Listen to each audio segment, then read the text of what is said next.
प्रधानमन्त्री तथा नेकपा माओवादी केन्द्रका अध्यक्ष पुष्पकमल दाहाल प्रचण्ड विरुद्ध सर्वोच्च अदालतमा रिट दर्ता। जनयुद्ध माओवादीले सुरु गरेको 17,000कै जिम्मा लिनुपर्छ भन्दै प्रचण्ड विरुद्ध 2वटा रिट। प्रचण्ड विरुद्धको रिट दर्तामा माओवादी जनयुद्धमा मारिएकाका 28 आफन्तले दिए संयुक्त निवेदन। प्रचण्ड विरुद्धको रिटको पेशी तोकियो। राष्ट्रपति चुनावकै दिन बिहीबार पहिलो सुनवाई हुँदै प्रचण्ड विरुद्धको मुद्दा षड्यन्त्रमूलक रहेको माओवादी घटकको निष्कर्ष। शान्ति प्रक्रियाको भावना विपरीत गतिविधिहरूको संयुक्त रूपमा प्रतिवाद गर्ने माओवादी धारका नेताहरूको भनाई। प्रचण्ड विरुद्धको रिट बारे कांग्रेसले भन्यो यो राज्यको साझा मुद्दा हो, सर्वोच्चले हेर्न मिल्दैन। प्रचण्ड विरुद्ध आफ्ना कार्यकर्ताले लगेको रिट बारे कांग्रेसको चासो के भने रमेश लेखक र कान्छारामले यसको बारेमा पुरै जानकारी। कांग्रेस महाधिवेशन प्रतिनिधि ज्ञानेन्द्र आरण भन्छन् रमेश लेखकले कस्तो मुद्दा हो भनेर सोध्नु भएको हो, रिट दर्ता नगर भन्नु भएन भन्दै स्पष्टीकरण। शान्ति प्रक्रिया टुङ्गोमा नपुग्दा विभिन्न चलखेल सुरु भएको सञ्चार मन्त्री रेखा शर्माको टिप्पणी। सामान्य न्यू बनाएर बहालवाला प्रधानमन्त्रीमाथि मुद्दा हालिएको नेसपाका अध्यक्ष डाक्टर बाबुराम भट्टराईको भनाई। सरकार र पार्टीले अदालतलाई धम्क्याउन बन्द गरून् भन्दै राप्रपाका प्रवक्ता ज्ञानेन्द्र साईको भनाई। राष्ट्रपतिको निर्वाचनमा गठबन्धनमा भोट क्रसको त्रास। नेताहरू भन्छन् मतदातालाई अझै प्रशिक्षित गर्छौं। कांग्रेसका उम्मेद्वार रामचन्द्र पौडेलले राष्ट्रपतिमा अत्याधिक मतले जित्ने कांग्रेस उपसभापति पूर्णबहादुर खड्काको भनाई। सर्वोच्चलाई सभामुखको जवाफ। विपक्षी दलको नेताको विषय संसदको विशेषाधिकार हो। इन्टरनेट, केबल टिभी र दूरसञ्चारका तार व्यवस्थापन नगरे प्राधिकरण आफैले हटाइदिने। दार्चुलामा जीप दुर्घटना हुँदा 1 जनाको ज्यान गयो, 3 जना घाइतेलाई भारतको पिथौरागढ रेफर गरियो। स्थानीय तहले आफू खुसी सडक बत्ती जोड्न थालेपछि प्राधिकरणले गरायो सचेत। महिलाहरूलाई प्रत्यक्षतर्फ 50% सिटमा चुनाव लडाउनु पर्ने राष्ट्रिय सभाका उपाध्यक्ष उर्मिला अर्यालको टिप्पणी। सरकारका वाणिज्य नीतिहरू तथ्याङ्कमा आधारित नरहेको प्रोफेसर प्राध्यापक डाक्टर अच्युत वाग्लेको आरोप। बैंकका कर्मचारीहरूलाई सुरक्षा दिन 77 जिल्लाका सिडिओलाई गृह मन्त्रालयको निर्देशन। वाणिज्य बैंकहरूले ऋणको ब्याजदर घटाए। कुन बैंकले कति घटाए त ब्याजदर, यसको बारेमा पुरै जानकारी। साताको तेस्रो दिन मंगलबार नेप्से परिसूचकमा हरियाली। दोहोरो अङ्कले बढ्यो नेप्से परिसूचक। पाकिस्तानबाट 3000 अफगान शरणार्थी फर्किए। भारतको गुजरातमा 4 अर्ब 25 करोड भारतीय रुपैयाँको लागु औषध बरामद। पल्सर स्पोर्ट्स अवार्ड 2078 अन्तर्गत आफ्ना 3 सन्तानलाई राष्ट्रिय खेलाडी बनाउने आमा बुबालाई स्पेशल अवार्ड प्रदान गरियो। मनिष डाँगीलाई वर्षको उत्कृष्ट युवा खेलाडीको अवार्ड। अब्दुल्लाह अलमुतारीलाई उत्कृष्ट प्रशिक्षकको अवार्ड प्रदान गरियो। पलेसा गोवर्धनलाई पारा एथलेट सम्मान र एसियन स्पोर्ट्स जर्नलिस्ट अवार्ड कतारका मोहम्मद हिजीलाई प्रदान गरियो। दर्शक महानुभाव नमस्कार। समाचारपाटी.com को न्यूज बुलेटिनमा यहाँलाई हार्दिक स्वागत छ। म प्रहलाद चन्द्र घिमिरे। सदाको झैं आज पनि हामी उपस्थित भएका छौं आजका महत्त्वपूर्ण समाचार, ब्रेकिङ न्यूज अपडेट लगायत तपाईलाई काम लाग्ने हेर्नै पर्ने महत्त्वपूर्ण खबरहरू लिएर हामीलाई अन्तिमसम्म हेर्नुहोला। हाम्रो मेहनतका लागि यो भिडियोमा एउटा लाइक अवश्य गर्नुहोला। दर्शक महानुभाव पलपलको न्यूज अपडेटका लागि हाम्रो च्यानललाई तपाईले अहिलेसम्म सब्स्क्राइब गर्नुभएको छैन भने कृपया सब्स्क्राइब गर्नुहोस् अनि नजिकै आउने बेल आइकनलाई क्लिक गर्नुहोला। दैनिक रूपमा हेर्नुहुन्छ भने रेगुलर भनेर लेख्नुहोला। आज पहिलो चोटि हो भने फर्स्ट टाइम भनेर लेखिदिनु होला। देशभित्र हुनुहुन्छ भने आफू रहेको गाउँ ठाउँ शहर जिल्लाको नाम लेख्नु होला। विदेशमा हुनुहुन्छ भने कुन देशबाट हेरिरहनु भएको छ त्यो कुरा तलको कमेन्ट बक्समा कमेन्ट गर्नु होला। आउनुहोस् दर्शक महानुभाव आजका महत्त्वपूर्ण समाचार सुरु गरौँ। प्रधानमन्त्री प्रचण्ड विरुद्ध जनयुद्धकालीन 2वटा रिट सर्वोच्च अदालतमा दर्ता भएको प्रसङ्गबाट। माओवादी केन्द्रका अध्यक्ष एवं प्रधानमन्त्री पुष्पकमल दाहाल प्रचण्डलाई फौजदारी अभियोगमा कारवाही हुनुपर्ने मागसहित सर्वोच्च अदालतमा 2वटा रिट दर्ता भएको छ। सर्वोच्च प्रशासनले दरपिट गरेको रिट दर्ता गर्न आदेश भएपछि ती दुवै रिट दर्ता भएका हुन्। प्रचण्ड विरुद्ध रामेछापका कल्याण बुढाथोकी, सुभाष गिरी लगायत 8 जना र रामेछापकै ज्ञानेन्द्र राज आरण सहित 14 जनाले रिट दायर गरेका हुन्। रिटको पेशी बिहीबारलाई तोकिएको छ। रिट दायरकर्ता कल्याण बुढाथोकीले युद्धको नियम विपरीतको काम भएकाले त्यसको विरुद्धमा मुद्दा दर्ता गरिएको बताउनु भयो। अर्का रिट निवेदन ज्ञानेन्द्र राज आरणले संक्रमणकालीन न्यायका विषयमा देखिएका समस्या समाधानका लागि पटक पटक ध्यानाकर्षण गराउँदा पनि नभएपछि न्यायका लागि सर्वोच्च आउनु परेको बताउनु भयो। अधिवक्ता कीर्तिनाथ शर्मा पौडेलले पीडितलाई न्याय दिलाउनका लागि पहल गरिएको बताउनु भयो। प्रचण्डले 2076 माघ 1 गते माघीका अवसरमा टुँडीखेलमा आयोजित कार्यक्रमलाई सम्बोधन गर्दै द्वन्द्वकालमा मारिएका 17,000 मध्ये 5,000 को आफूले जिम्मा लिने बताउनु भएको थियो। त्यही साबिती बयानलाई आधार मानेर मंगलबार रिट दायर गरिएको छ। यसअघि सर्वोच्च अदालतले शुक्रबार जनयुद्धसँग सम्बन्धित फौजदारी फौजदारी कसुरको निरूपण 16 वर्षसम्म नभएको भन्दै पीडितहरूले न्याय पाउन बाटो बन्द गर्न नहुने भन्दै रिट दर्ता गर्न आदेश दिएको हो। संक्रमणकालीन न्यायलाई सत्य निरूपण तथा मेलमिलाप आयोग र बेपत्ता पारिएका व्यक्तिको छानबिन आयोग मार्फत टुङ्गो लगाउने भनिए पनि ती दुवै आयोग प्रभावहीन रहेको र आफूहरू न्याय पाउने अधिकारबाट वञ्चित भएको भन्दै गत कार्तिकमा जनयुद्धबाट विस्थापित र मारिएका आफन्तहरू प्रचण्डलाई फौजदारी कसुरमा कारबाही हुनुपर्ने भन्दै सर्वोच्च अदालत पुगेका थिए। द्वन्द्व पीडित परिवारले आफूलाई मर्का परेको विषयमा निवेदन दिएमा मागलाई प्रभावकारी रूपमा सम्बोधन गर्नु भनी सर्वोच्च अदालतले 2078 फागुन 1 गते फैसला गरे पनि बेवास्ता गरिएको रिट निवेदनमा उल्लेख गरिएको छ। यसैबीच जनयुद्धमा मारिएका व्यक्तिका आफन्तले माओवादी केन्द्रका अध्यक्ष पुष्पकमल दाहाल प्रचण्ड विरुद्ध सर्वोच्चमा रिट दर्ता गरेका छन्। 28 जनाले संयुक्त रूपमा दिएको निवेदन दर्ता भएको छ। यसअघि सर्वोच्च अदालत प्रशासनद्वारा दरपिट गरिएको यो रिट दर्ता गर्न भन्दै आदेश जारी भएको थियो। त्यसपछि निवेदकहरूले रिट दर्ता गरेको जनाइएको छ। माओवादी केन्द्रका अध्यक्ष प्रचण्ड विरुद्ध दायर गरिएको उक्त रिटको पेशी पनि तोकिएको छ। अब प्रचण्डमाथि 5000 जनाको हत्या गरेको साबिती बयानलाई आधार बनाएर पुष्पकमल दाहाल प्रचण्डलाई फौजदारी अभियोगमा गरिएको रिटको पेशी बिहिबारलाई तोकिएको छ। जनयुद्धमा मारिएका आफन्तले रिट दर्ता गराएका हुन्। उक्त रिट उप पहिलो सुनवाई 25 गतेलाई तोकिएको छ। राष्ट्रपति चुनावकै दिन सुनवाई हुन लागेको छ। यसअघि शुक्रबार सर्वोच्च अदालत प्रशासनद्वारा दरपिट गरिएको रिट दर्ता गर्न भन्दै आदेश दिएपछि रिट निवेदन दर्ता भएको हो। प्रधानमन्त्री तथा नेकपा माओवादी केन्द्रका अध्यक्ष पुष्पकमल दाहाल प्रचण्ड विरुद्ध लगाइएको मुद्दा षड्यन्त्रमूलक ढङ्गबाट ल्याइएको माओवादी घटकले निष्कर्ष निकालेको छ। बालुवाटारमा बसेको माओवादी घटकका 8 दलको बैठकले यो मुद्दा प्रचण्ड विरुद्ध मात्रै ल्याएको नभएको निष्कर्ष निकालेको छ। अहिले अदालतमा दर्ता भएको मुद्दा प्रचण्ड विरुद्ध मात्रै नभएको बैठकले निष्कर्ष निकालेको नेकपा बहुमतका नेता हिमन्त प्रकाश ओलीले जानकारी दिनुभएको छ। द्वन्द्वकालीन मुद्दा अदालतमा जानु गलत भएको उहाँको भनाइ रहेको छ। संक्रमणकालीन मुद्दा सत्य निरूपण मेलमिलाप आयोगबाट समस्याको समाधान गर्नुपर्नेमा अदालत मार्फत अगाडि बढाउन खोजेको छ। हामी त्यसका विरुद्ध एकजुट छौँ उहाँको भनाइ छ। बालुवाटार बैठकमा प्रचण्ड सहित नेकपाका अध्यक्ष बाबुराम भट्टराई, नेकपा क्रान्तिकारी माओवादीका स्थायी समिति सदस्य सीपी गजुरेल, नेकपाका प्रवक्ता खड्गबहादुर विश्वकर्मा प्रकाण्ड, नेकपा बहुमतका संयोजक धर्मेन्द्र वास्तोला र हिमन्त प्रकाश ओली सहभागी रहनु भएको थियो। त्यस्तै वैज्ञानिक समाजवादी कम्युनिस्ट पार्टीका महासचिव विश्वभक्त दुलाल आहुति, नेकपा माओवादी समाजवादीका कर्णजित बुढाथोकी र माओवादी कम्युनिस्ट पार्टीका केन्द्रीय सदस्य नारायण प्रसाद धिमालको पनि सहभागिता रहेको थियो। माओवादी धारका राजनीतिक दलहरूले शान्ति प्रक्रियाको मर्म र भावना विपरीतका गतिविधिहरूको संयुक्त रूपमा प्रतिवाद गर्ने निर्णय गरेका छन्। प्रधानमन्त्रीको सरकारी निवास बालुवाटारमा बसेको माओवादी धारका राजनीतिक पार्टीहरूको बैठकले संयुक्त रूपमा विज्ञप्ति जारी गर्दै यस्तो निर्णय गरेको। उनीहरूले संक्रमणकालीन न्यायका सम्बन्धमा भइरहेको चर्चाबारे माओवादी धारका पार्टीहरूको ध्यानाकर्षण भएको शान्ति प्रक्रियासँग जोडिएका विषयवस्तुहरू विस्तृत शान्ति सम्झौताको भावना र मर्म अनुरूप व्यवस्थापन गर्नुपर्छ भन्ने कुरामा एकमत रहेको बताएका छन्। संक्रमणकालीन न्यायसँग सम्बन्धित विषयहरू सत्य निरूपण तथा मेलमिलाप आयोग मार्फत अगाडि बढाइनुपर्ने उनीहरूको माग छ। संक्रमणकालीन न्यायको प्रक्रिया विपरीतका काम कारबाहीले शान्ति सम्झौताको कार्यान्वयनमा सहयोग पुर्याउँदैन भन्ने कुरा समेत आफूहरू स्पष्ट रहेको उनीहरूले बताएका छन्।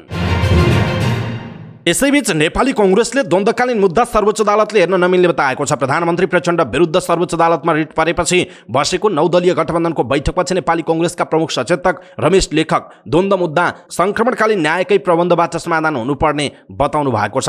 उहाँले सर्वोच्च अदालतले पनि द्वन्द्वको मुद्दा संक्रमणकालीन न्याय पद्धतिबाटै हो भनेर यसअघि नै बोलिसकेको बताउनु भएको छ। उहाँले यो कुनै अमुक पार्टीको मात्र नभएर राज्यको विषय भएको बताउनु भयो। सबै मिलेर संक्रमणकालीन न्याय सम्पादन गर्ने भएकाले अदालत पनि यो विषयमा सकारात्मक हुने उहाँको बुझाइरहेको छ। यसैबीच गत शुक्रबारदेखि मोबाइल स्विच अफ गरेर सम्पर्कविहीन हुनुभएका नेपाली कांग्रेसका महाधिवेशन प्रतिनिधि तथा अधिवक्ता ज्ञानेन्द्र राज आरण मंगलबार अपराह्न एकैचोटि सर्वोच्च अदालत परिसरमा देखिनु भएको छ। उहाँ सम्पर्कविहीन हुनुको कारण थियो माओवादी अध्यक्ष तथा प्रधानमन्त्री पुष्पकमल दाहाल प्रचण्ड विरुद्ध रिट दर्ता नगर्न पार्टी नेतृत्वले दिएको निरन्तर दबाव। बागमती प्रदेश महाधिवेशन प्रतिनिधि समेत रहनुभएका रामेछाप पुराना गाउँका आरण प्रचण्ड विरुद्ध रिट लैजाने प्रमुख निवेदक हुनुहुन्छ। आरणलाई सभापति शेरबहादुर देउबाको निर्देशन बमोजिम नेपाली कांग्रेसका प्रमुख सचेतक रमेश लेखकले शान्ति प्रक्रियामा असर पर्ने र राष्ट्रपति चुनावमै माओवादीको भोट कांग्रेस उम्मेदवार रामचन्द्र पौडेललाई आउनबाट बिथोलिने भन्दै रिट दर्ता नगर्न भन्नुभएको थियो। लेखकले पटक पटक आग्रह गरेपछि अर्का रिट निवेदक रामेछापकै कांग्रेस महाधिवेशन प्रतिनिधि जितेन्द्र मोक्तान भने लचिलो हुनुभएको थियो। तर आरण भने सम्पर्क बाहिर रहेर एकैपटक रिट दर्ता भएपछि पत्रकार सामु उपस्थित हुनुभयो। पार्टीले केन्द्रबाट मात्र नभएर जिल्ला सभापति र प्रतिनिधि सभा सदस्य कान्छाराम तामाङ मार्फत पनि आरण र मोक्तान लगायत कांग्रेस कार्यकर्तालाई रिट दर्ता नगर्न गर्न भनेको थियो। कान्छारामको दबाब थेग्न नसकेर जितेन्द्र जिल्लाकै एक बिही कार्यक्रममा समेत कान्छाराम भेट हुने भएपछि निम्ता छलेर बसेको बताइन्छ। आरोनले आफूलाई पार्टीबाट सोधपुछ भएको स्वीकार गर्नुभयो। उहाँले आफूहरू पीडित भएकाले रिट दर्ता गर्न कसैले रोक्न नसक्ने उहाँले बताउनु भएको छ। रिट निवेदक आरोनले मुद्दा दर्ता भएसँगै प्रचण्ड अब अभियुक्त भएको भन्दै प्रधानमन्त्री पदमा रहन नमिल्ने बताउनुभयो। आरोनसहित 33 वटा रिट सर्वोच्चमा प्रचण्ड विरुद्ध दर्ता भएको बताइएको छ। सञ्चार तथा सूचना प्रविधि मन्त्री रेखा शर्माले शान्ति प्रक्रिया टुङ्गोमा पुर्याउन सरकार दत्तचित्त भएर लागेको बताउनुभयो। उहाँले यसलाई सरकारको प्राथमिक कार्यभारका रूपमा लिएको स्पष्ट पार्नुभयो। धादिङको गल्छीमा सुरु भएको सामुदायिक रेडियोहरूको 2 दिने राष्ट्रिय परामर्श सम्मेलनको उद्घाटन गर्दै उहाँले चालु संसद अधिवेशनबाटै संक्रमणकालीन न्याय सम्बन्धी कानुन निर्माण गरेर शान्ति प्रक्रियाको बाँकी कार्यभार टुङ्गोमा पुर्याउने बताउनुभयो। अघिल्लो संसदमा विधेयक पेश भए पनि टुङ्गोमा पुग्न नसकेको उल्लेख गर्दै उहाँले यसपटक त्यसका लागि प्रमुख दलहरूले लिखित प्रतिबद्धता नै जनाइसकेकाले संक्रमणकालीन न्यायको काम टुङ्गोमा पुग्ने विश्वास व्यक्त गर्नुभयो। यसका लागि मिडियाको पनि सकारात्मक भूमिका रहेको उहाँले बताउनु भएको छ। शान्ति प्रक्रिया टुङ्गोमा नपुग्दा विभिन्न चलखेल सुरु भएको उल्लेख गर्दै उहाँले द्वन्द्वकालीन मुद्दा आम मुद्दाको रूपमा भन्दा पनि शान्ति सम्झौता र संक्रमणकालीन न्यायभित्र रहेको र निष्कर्षमा पुर्याउनु पर्ने बताउनुभयो। अर्को फरक प्रसङ्गमा राजनीतिक सामाजिक आन्दोलनको सफलतामा मिडियाको ऐतिहासिक भूमिका रहेको उल्लेख गर्दै मन्त्री शर्माले गाउँगाउँका जनता जगाउन एफएम रेडियोको भूमिका झन महत्त्वपूर्ण रहेको पनि बताउनुभयो। नेपाल समाजवादी पार्टीका अध्यक्ष डाक्टर बाबुराम भट्टराईले द्वन्द्वकालीन मुद्दाको विषयलाई लिएर प्रधानमन्त्री पुष्पकमल दाहाल प्रचण्डमाथि अदालतमा मुद्दा हाल्ने काम देशलाई फेरि द्वन्द्वमा रुमल्ने गम्भीर षड्यन्त्र अन्तर्गत भएको आरोप लगाउनु भएको छ। अध्यक्ष भट्टराईले सत्य निरूपण तथा मेलमिलाप आयोगले गर्ने यो कामलाई अदालती प्रक्रियामा लगेर डलरको खेती गर्नेहरूको शान्ति प्रक्रियालाई घिझोलेर देशमा द्वन्द्वको खेती गर्ने स्थितिलाई अस्थिर बनाइराख्ने बाह्य शक्तिको चलखेल बनाइराख्ने गम्भीर षड्यन्त्र भइरहेको भन्दै यसका विरुद्ध आवाज उठाउन सबैलाई अपिल गर्नुभयो। 113औं अन्तर्राष्ट्रिय श्रमिक महिला दिवसको अवसरमा काठमाडौँमा आयोजित कार्यक्रममा बोल्दै उहाँले आफू प्रधानमन्त्री हुँदा शान्ति सम्झौतालाई पूर्णता दिनका लागि जारी गरिएको अध्यादेश पनि अदालतमा मुद्दा हालेर अगाडि बढ्न नदिएको र अहिले आएर सामान्य न्यू बनाएर प्रधानमन्त्री प्रचण्डमाथि नै मुद्दा हाल्ने काम गरिएको भन्दै आपत्ति पनि जनाउनु भयो। शान्ति सम्झौताको विषय माओवादीको विषय मात्र नभई राज्यको विषय भएकाले यसमा सबैले गम्भीर बन्नुपर्ने अध्यक्ष भट्टराईको भनाइरहेको छ। राष्ट्रिय प्रजातन्त्र पार्टी राप्रपाका प्रवक्ता ज्ञानेन्द्र बहादुर शाहीले अदालतलाई निष्पक्ष रूपमा काम गर्न दिनुपर्नेमा जोड दिनु भएको छ। प्रधानमन्त्री पुष्पकमल दाहाल प्रचण्डमाथि दायर भएको मुद्दा र त्यसमा सरकार तथा पूर्व माओवादी नेताहरूको प्रतिक्रियाका सन्दर्भमा उहाँले यस्तो टिप्पणी गर्नुभयो। कानुनी प्रक्रियामा आएका मुद्दाहरू अदालतले दर्ता गर्नु उसको कर्तव्य हुने स्थायीको भनाइ छ। पार्टीका नेता र सरकारले अदालतलाई धम्क्याउने काम कसरी विधिको शासन हुन सक्छ, यस्ता अनैतिक क्रियाकलाप तत्काल बन्द गरियोस् उहाँले फेसबुकमा लेख्नु भएको छ। विधिको शासन चाहिन्छ भनेर नै हिजो नेपाल आमाका सपुतहरूले अकालमै ज्यान गुमाएको उहाँको भनाइ छ। अदालतलाई धम्क्याउनु भनेको राष्ट्रका लागि बलिदान दिने शहीदहरूको अपमान गर्नु भएको पनि उहाँले उल्लेख गर्नु भएको छ। दर्शक महानुभाव ज्ञानेन्द्र शाहीको भनाइप्रति तपाईको धारणा के छ? आफ्नो धारणा तलको कमेन्ट बक्समा कमेन्ट गर्नुहोला। सँगसँगै प्रचण्ड विरुद्ध जुन खालको रेड दर्ता भएको छ यसप्रति तपाईँ के भन्नुहुन्छ? आफ्ना कुरा तलको कमेन्ट बक्समा कमेन्ट गर्नुहोला। 9 दलीय गठबन्धनभित्र राष्ट्रपतिको निर्वाचनमा अझै भोट क्रसको त्रास देखिएको छ। गठबन्धनले अघि सारेको उम्मेदवारभन्दा बाहिर मत जान सक्ने आकलन गरेर सांसदहरूलाई आफ्नो पार्टीले प्रशिक्षित गर्ने निर्णय गरेको हो। सिंहदरबार स्थित कांग्रेस संसदीय दलको कार्यालयमा बसेको गठबन्धनको बैठकपछि जसपा नेता राजेन्द्र श्रेष्ठले भन्नुभयो, निर्वाचनको सम्बन्धमा गर्नुपर्ने सबै कामलाई व्यवस्थित गर्ने र आफ्नो पार्टीबाट सुरक्षित रूपमा मतदातालाई प्रशिक्षित गर्ने भन्ने विषयमा छलफल भएको छ। मौन अवधि सुरु भइसकेकाले आफ्नो पार्टीका नेता कार्यकर्ता र सांसदलाई सचेत बनाउन आग्रह गरेको उहाँले बताउनुभयो। उहाँले 11 बजेसम्म सबै सांसदलाई काठमाडौँ आइपुग्न पनि निर्देशन दिनुभएको छ। यस्तै कांग्रेस उपसभापति पूर्णबहादुर खड्काले पनि राष्ट्रपति निर्वाचनको सन्दर्भमा छलफल भएको बताउनुभयो। तर नेकपा एसका महासचिव बेदुराम भुसालले गठबन्धनको ओभरअल विषयमा छलफल भएको उहाँको भनाइरहेको छ। राष्ट्रपतिमा 9 दलीय गठबन्धनको तर्फबाट रामचन्द्र पौडेल र एमालेबाट सुभाष नेमवाङ प्रतिस्पर्धामा हुनुहुन्छ। तर धेरै दलबीचको गठबन्धन भएकाले गोप्य हुने निर्वाचनमा भोट क्रस हुन सक्ने कांग्रेसका नेताहरूले सार्वजनिक रूपमा अभिव्यक्ति दिएका थिए।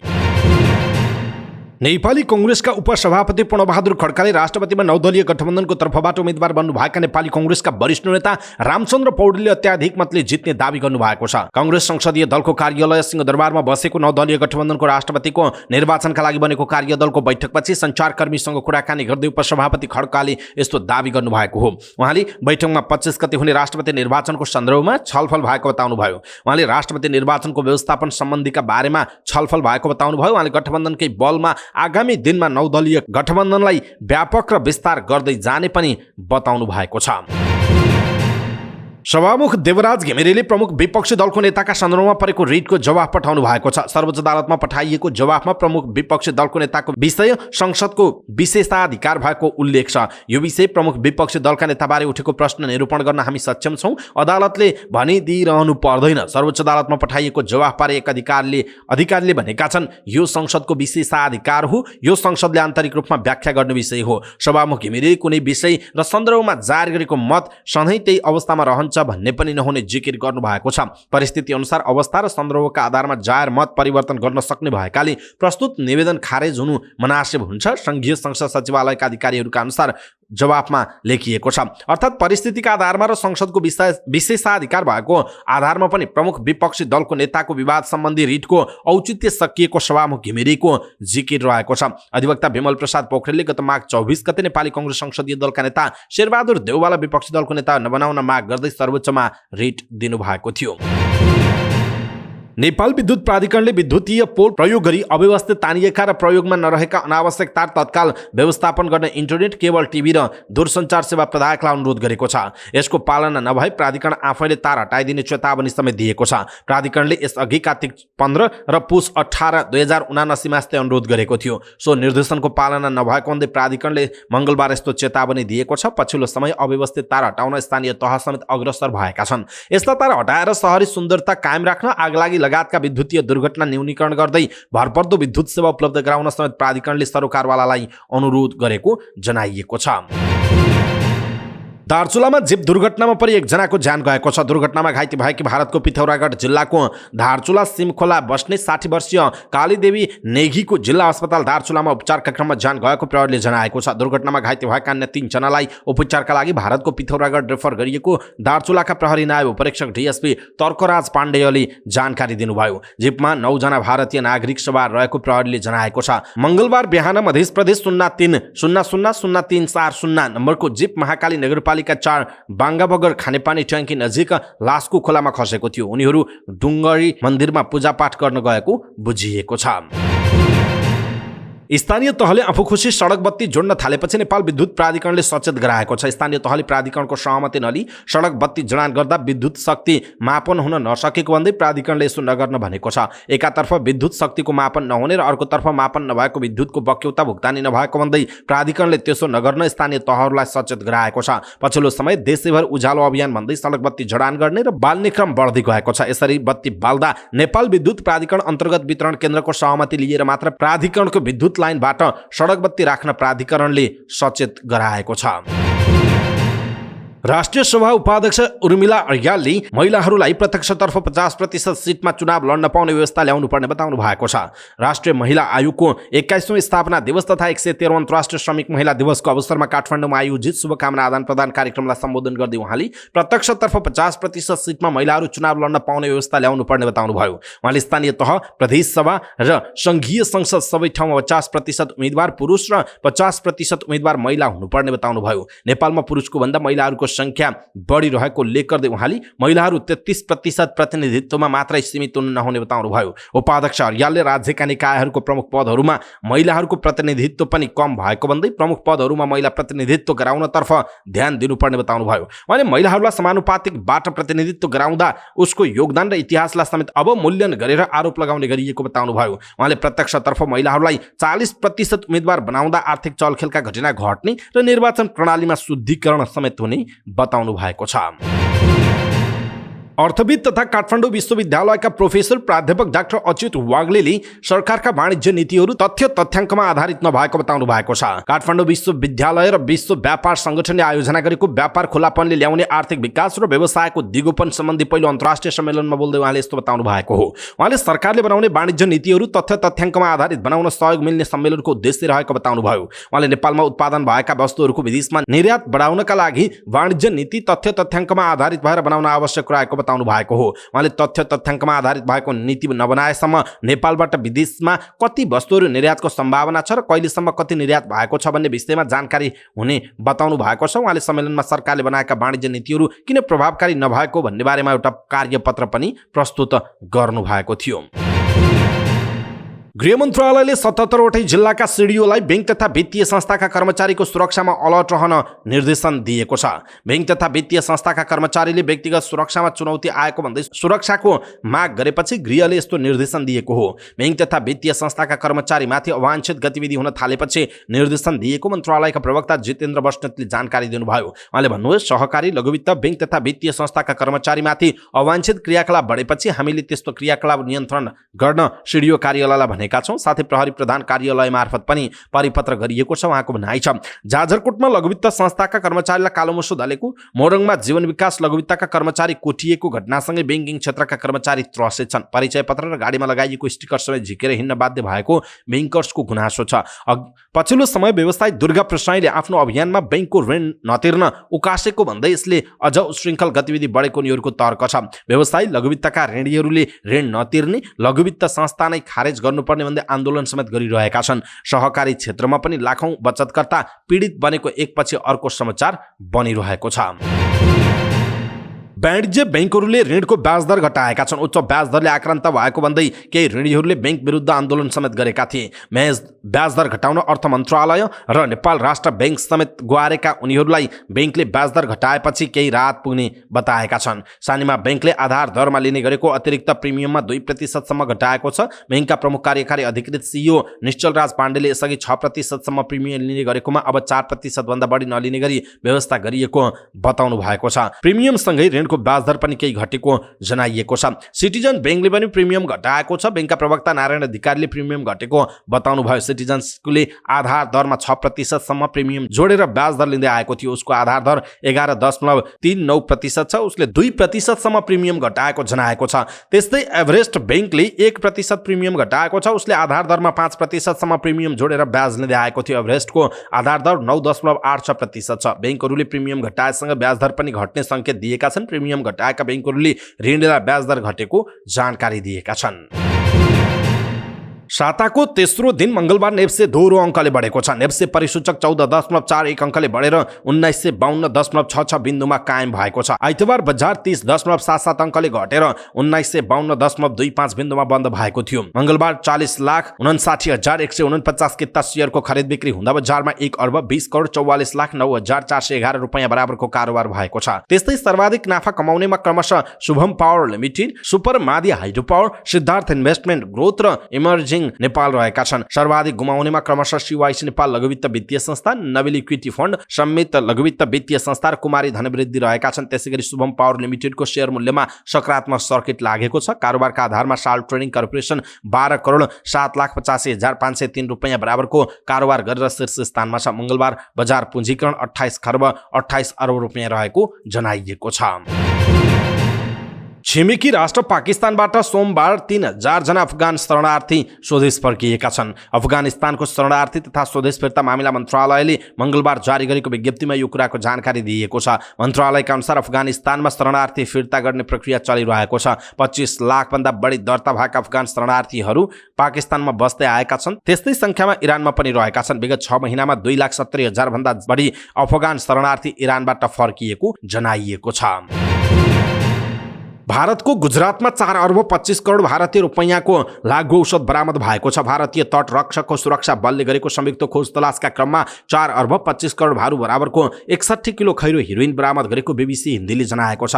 इरानबाट आएको डुङ्गामा लागू औषध भेटिएको र 5 जना पक्राउ परेको खबरमा उल्लेख छ। इरानबाट लागू औषध आइरहेको गोप्य सूचनाको आधारमा सुरक्षा बलले खोजी अभियान चलाएको थियो। पक्राउ परेको गिरोह ठूलो अन्तर्राष्ट्रिय गिरोहसँग सम्बन्धित रहेको शंकामा अनुसन्धानलाई तीव्र बनाइएको बीबीसीले जनाएको छ।